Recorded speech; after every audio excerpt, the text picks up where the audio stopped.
轉同大家睇睇澳門立法會選舉進行投票。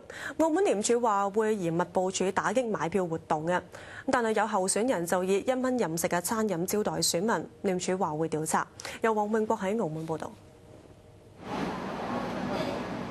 投票朝早9點開始，多個票站都有選民排隊嘅人龍。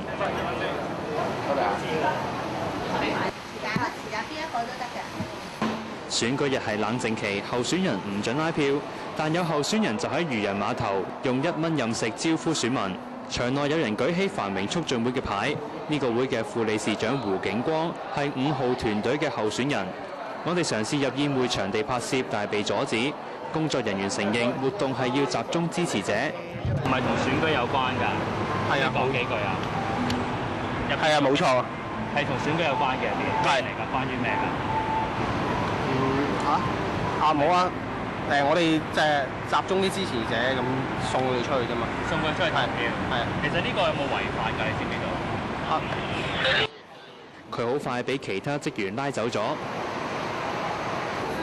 有董事梁安琪參選嘅澳博股份有限公司，旗下各個賭場都有專車員工去投票，覆蓋全澳27個票站。有線咯。投票啊！工作人員話，員工無論係收咗工定係返緊工，都可以坐佢哋嘅專車去所屬嘅票站投票。有冇話要你哋投俾邊個？我冇，你自然嘅啫。自然嘅啫。係啊，你自己喜歡投邊個就邊個咯。喺北區就有選民聚集，諗住坐候選人安排嘅車投票，但見我哋拍攝就散去。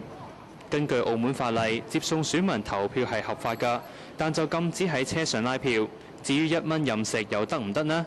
暫時咧未收到一啲咁樣嘅信息。當然啦，如果係收到呢個信息嘅時候咧，我哋同事咧會即刻進行分析咧，係同埋處理。我哋唔係坐喺度等投訴，我哋頭先所講有同事喺各個區域都已經咧喺度巡查緊嘅。